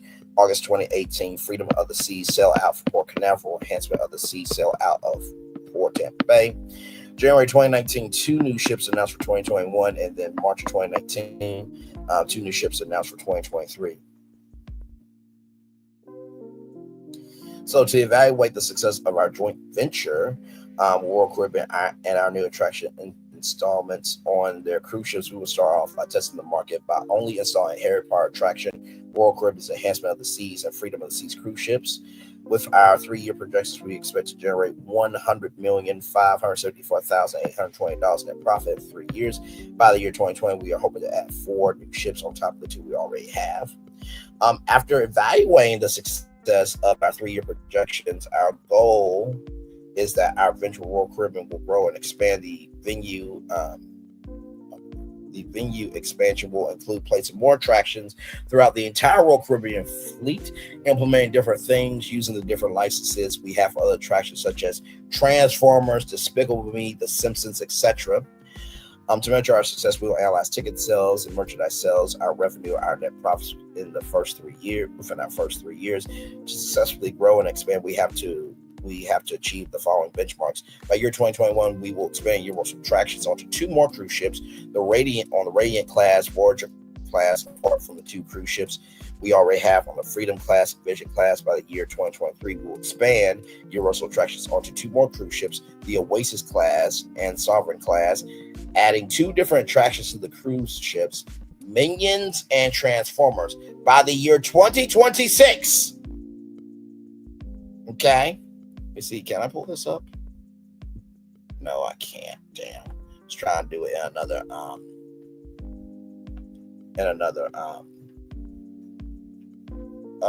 you know how you can pull up a new you can pull up a photo and make that to another thing, to another tab. It says by the year 2026, we will expand Universal Attractions to 8 more cruise ships, adding different attractions to each cruise ship. By the year 2026, we will expand Universal Attractions to 8 more cruise ships. By 2026, we will expand Universal Attractions to 8 more cruise ships, adding different attractions to each cruise ship. By the year 2030, we will expand Universal Attractions to all of Royal Caribbean's cruise ships. Each ship will have a different attraction. We may use the same attractions in 2 or 3 ships, depending on success of the attraction. So here it is. Here are all of the references.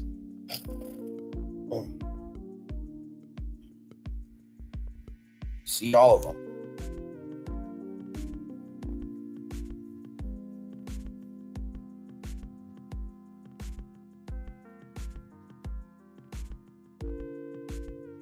Right here, as you can see right here, Royal Caribbean blog. This was from August 22nd, 2011. Royal Caribbean Universal Studios expand partnership to include Tampa Cruises.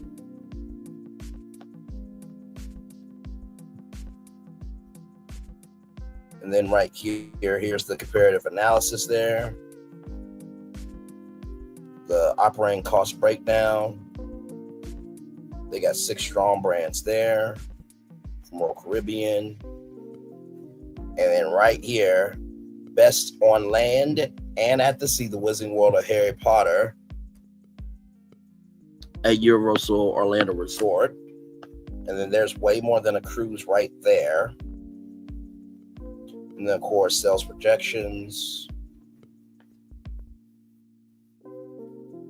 So I just wanted to show this off because I'm just like, they had this out here the whole time. Now, like I said, everything is alleged, in my opinion, and it's for entertainment purposes only. Now, if anything happens to this live, okay, it's canon.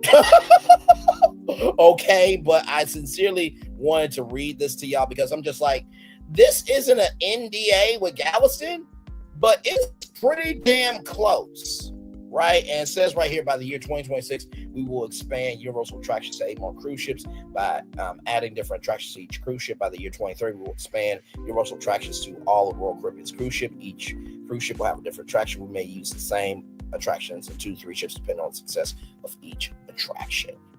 Yeah, I know. So we got a little bit of time here. I did say we were going to get into this here. So let me get back to my man Griff here. So this is Jasper Art. The schools that get it are doing what UMGC is doing, 100% online, low cost, and focused on stuff that actually matters, like how to apply the AI tech everyone's talking about. And if you're tired of the cruise line, this is coming from a company, Jasper.ai. You type in some wording of what you think it could be, and it outputs an image of what it possibly could be. So this is incredible. I don't know. Subscribe to this video if you like cruising. Subscribe if you want this idea to come true. I do. The Dumbledore Suite is a magnificent multi-level cruise suite. What? That has been inspired by the life and accomplishments of Albus Dumbledore. A robot wrote this. This is, wow. This suite is luxurious and spacious. Looks like it. I don't know. It looks a little, in a weird way, like outdated. Would you buy a suite like this? Would you like book it? I guess it depends on the price, right? It offers stunning views of the wizardry world. So I guess that's the ocean, magical ocean. It comes complete with a bedroom, sitting room, and bathroom, and is decorated with opulent furnishings and tapestries. Cool, that's sick. The suite also has a private balcony where you can enjoy the sights and sounds of the ocean. Yo, that's pretty boss. All right, so let's take a look at these stateroom cabins. I want to see what they look like. If you're looking for a room with a view, it says, look no further than our modern cruise cabins with a balcony stateroom. You'll have plenty of room to enjoy the spectacular views of privacy and the best price possible. Whether you can escape the cold winter or soaking up the summer fun, our cabins are perfect for any getaway. What up? Now, I think the AI missed the mark on a couple of things. This is where you got to get some humans behind the project, if it ever came to be. You got to get, because the rooms are kind of flat, in my opinion, and the deck looks a bit impossible to make to the pool. Hogwarts Natural Spa and Bath. Hogwarts Natural Spa and Bath is inspired by the infamous Wizarding World and School and offers an unforgettable experience. Wow, that's pretty cool. That's Slytherin? It's like a little Slytherin room, a little bath. Our original elixirs and essential oils are perfect for any wizard or witch who needs to relax in our Turkish bath. That looks kind of clean. I like that. That looks dope. Little Minions Nursery. Introducing the Little Minions Nursery. This is the perfect place for your little ones to play and learn. Inspired by Gru's Little Minions. Oh, look at the yellow. Oh, that's kind of cute. All right, so Diagon Alley, more Harry Potter stuff. Welcome to Diagon Alley, where we offer original potions and cocktails and a stunning decor inspired by Harry Potter. Whoa. Our bartenders are magicians with the drinks, and our waitstaff are knowledgeable about the magical properties of each drink. Sign me up. If you care to experience the dark arts, speak the magic words to also gain access to our secret bar. Y'all, they have a speakeasy. I have to go. Take my money. Take my money. Okay, so like the speakeasy on a ship, that's awesome. I don't know if that exists anywhere. All right, Club Prime is the ultimate lounge and arcade for teenage fans of the Transformers series. The decor is inspired by futuristic world of the Transformers. Zero proof drinks are transformative and original. So I guess they have like their own teen bar where they can like mix zero proof cocktails. So like Coke Zero, you know, the little giant Coke Zero machines. It's probably like a amped up version of that. Cafe 80. Oh, this is sick. This is giving me Back to the Future vibes. Introducing Cafe 80, the unique California cuisine restaurant inspired by the classic film Back to the Future. Nailed it. You'll be transported to an exciting future world of stunning futuristic decor and original food and drinks. The menus features fresh, locally sourced ingredients prepared in innovative ways that will tantalize your taste buds. Whether you're looking for a light meal or a hearty feast, there's something for everyone at Cafe 80. Now, Cafe 80, I think that's like the restaurant that was in Back to the Future, the movie. Like, duh, right? But if shows and restaurants, let's check out a few of them. Despicable Me at Sea. Come join Gru and his family aboard the Universal cruise ship for a vacation you'll never forget, with plenty of twists and turns. You'll never be bored as you join Gru's latest scheme to kidnap everyone on board for vacation. What? Let's go. The Manhattan by Jimmy Fallon. The Manhattan by Jimmy Fallon. This gorgeous restaurant offers stunning Florida. Look at this. Stunning floor-to-ceiling views of the ocean, as well as exquisite new American cuisine that is sure to tantalize your taste buds. They like that word, tantalize. I still can't believe a robot made this. It's like, is this stuff even practical? That's all AI, by the way. And I'm skipping around here because I want this show to be clipped, so that way Griff and Alyssa and Diz Needs can see the shorts and everything, but we're gonna keep going. From like an architectural standpoint, can y'all do this? I know the wake on Virgin Voyages has like our virtual AI window that's actually in New York, like a rooftop bar, I think. Whether you're in the mood for a light meal or a luxurious feast, our virtual AI windows will show the ocean or New York skyline. The Manhattan is the perfect place for brunch and dinner. Fascinating. So the word circularity is getting thrown around a lot these days. But what does it really mean? So it shows the ocean in real life is what it's trying to. All right, let's check out some of these shows. Buster Moon's Greatest Show Ever Made. That's fun. Introducing Buster Moon's Greatest Show Ever Made, the ultimate destination for a night of fun. This one-of-a-kind rockin' bar and karaoke club will have you belting out your favorite tunes with help from our talented backup singers and live band. Okay, so that's a lot like Universal has something called City Walk, right? And so at City Walk, there's this karaoke bar. I forget the name of the karaoke bar. I think it's called. All right, yeah. So City Walk, Rising Star. That's fun. So they actually, when you do karaoke, there's a live band and like backup singers and stuff singing with you. So that's kind of cool. You can be like a rock star. That's cool. So Moon is from Sing, right? Have you ever seen this? It's like the animals and stuff. Sing 1 and Sing 2. Great movie. Great show. I like how Illumination is coming into play with some of these NBC properties. All right, more Sing. Jimmy Crystal's Wine Bar and Lounge. That is nice. Look at the crystals.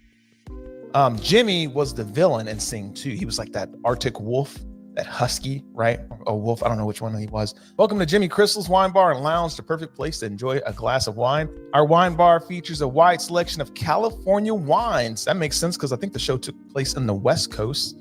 As well as excellent array of international wines. Sweet. So yeah, that makes sense. We also offer a variety of appetizers, entrees, and desserts to please every palate. Smash the thumbs up button for this.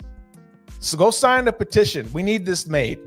Interesting. NBC's Black Flag Sports Bar and Grill. That's pretty clutch. Pretty clutch. I like that. Introducing NBC Black Flag Sports Bar and Grill, the perfect place to watch the big game or relax with friends. The large modern sports bar features foosball tables, a pub-style menu, and patio seating for everyone to enjoy the weather. SNL at Sea. All right. Okay. I'll bite. Looking for a fun, entertaining way to spend your Saturday night? Okay, so 7-day sailing, or maybe a 4-day sailing, I don't know, but it looks like it's going to go across a Saturday. Then look no further than Saturday Night Live at Sea. This variety show is inspired by the popular Saturday Night Live television series and is sure to have you laughing all night long. With its improv and culturally relevant themes, this show is guaranteed to keep you entertained from start to finish. I like that. Here's the deal. Cruising. So there you go there. And then I do believe that they had this here.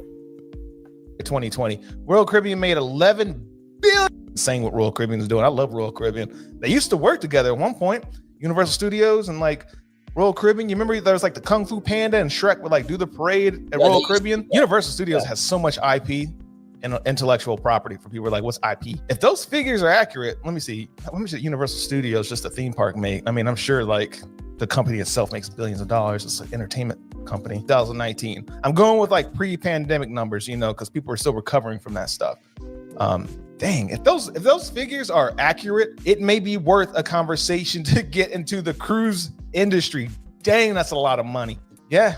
NBC, Universal, if they lead by creativity and focus on guest experiences, I think they could knock it out of the park. Oh, like broad market, it's possible.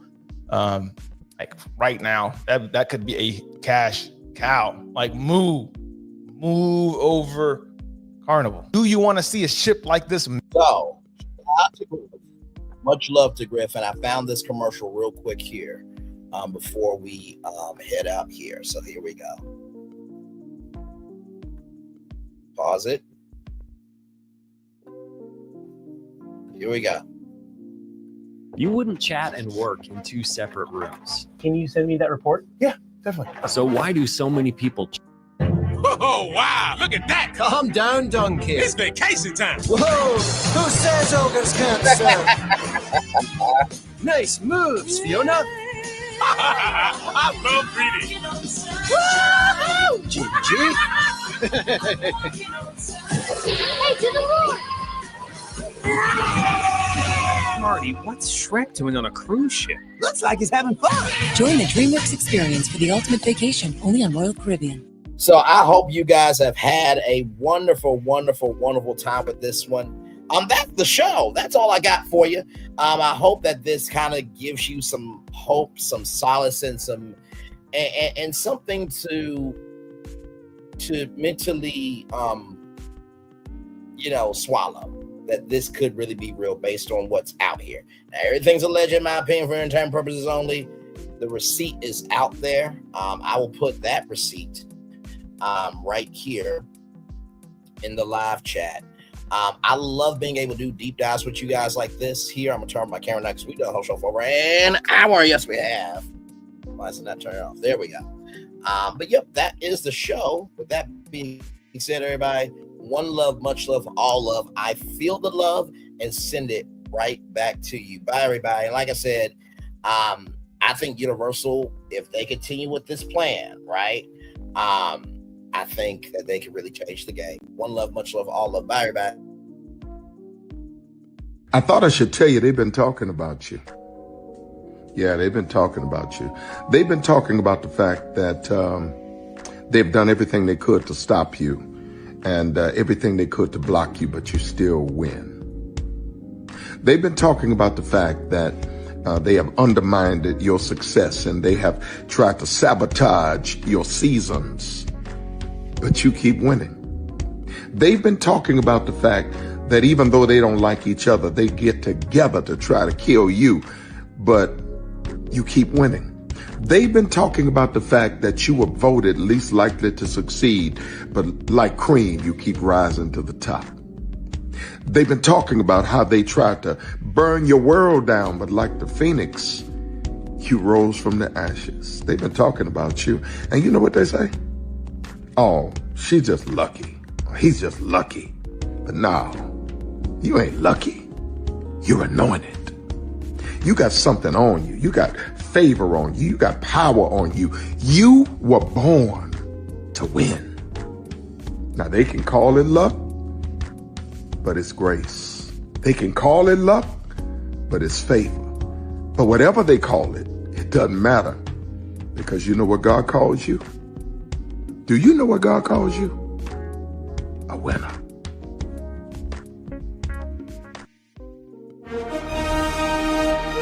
Prepare for a journey beyond imagination, beyond belief, beyond anything you've experienced before.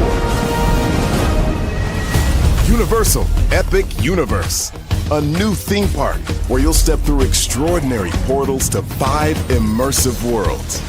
Prepare for a cosmic voyage of discovery, an isle of fire-breathing excitement, a shadowy world of monsters and mystery, new wonders in the wizarding world, and a new way to play. Plus the splendor of a magnificent resort hotel overlooking the park. It's all new excitement at Universal Orlando Resort. A week's worth of vacation thrills with 4 amazing theme parks, a variety of spectacular themed hotels, and incredible dining and entertainment. It's all at Universal Orlando Resort, where you'll find new adventures every day. Explore the astonishing worlds of Universal Epic Universe at Universal Orlando Resort.